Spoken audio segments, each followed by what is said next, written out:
ఎవరికన్నా నాలుక మీద మచ్చలుంటే వాళ్ళు ఏదంటే అదే అవుతుందని అంటుంటారు.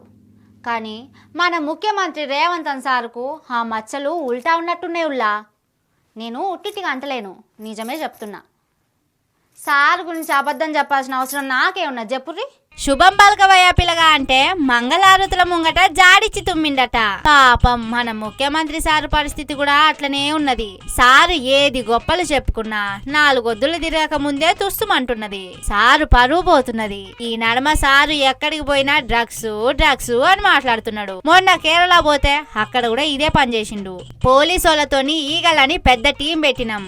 డ్రగ్స్ పాతాళంలో ఉన్నా గాని మా గద్దలు పట్టేస్తాయని చెప్పుకున్నారు. కానీ ఏమైంది? కనీసం మన పోలీసులకు వాసన కూడా తెలవనీయకుండా మహారాష్ట్ర పోలీసులు వచ్చి 12,000 కోట్ల రూపాయల డ్రగ్స్ పట్టుకున్నారు. ఎక్కడనో కాదు, మన హైదరాబాద్ లోనే. ఇక ఇంకో దిక్కు young India is my brand. పేదోళ్ళ పిల్లకి ఇచ్చటానికి నా తాన ఏం లేదు, చదువు ఒక్కటే ఉన్నది, అదే ఇస్తానని చెప్తున్నది కదా. మొన్న ఉస్మానియా యూనివర్సిటీలో కూడా చెప్పిండు కదా. కానీ గురుకుల బడుల్లా సర్కారు బడుల్లా ఏమైతున్నది? ఫుడ్ పాయిజన్లతోని తమ్ముళ్ళు చెల్లెల పానాలు పోతున్నా సారు కనీసం ఒక్కసారి కూడా బడుల దిక్కుపోయి చూడలే. ఇక ఫ్యూచర్ సిటీ కడతా, అద్దాల మేడలు కడతా, పాలరాయి రోడ్లేస్తానని అంటున్నాడు. కానీ హైదరాబాద్ లా రియల్ ఎస్టేట్ మొత్తం కుప్పగూలిపోయింది. సర్కారుకు రావాల్సిన ఆమ్దాని ఆగిపోయింది.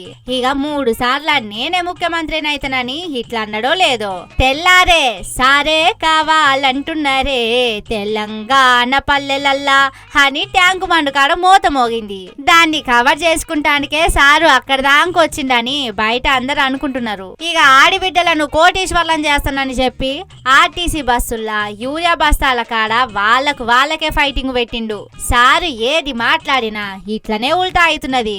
ఏందో ఏమో పోన్రి. సారు గాశారం మంచిగా లేదో లేకపోతే రాష్ట్రం ఆగమైంది నాశనం అయిందని ఊకూకే మాట్లాడుతున్నాడు కదా.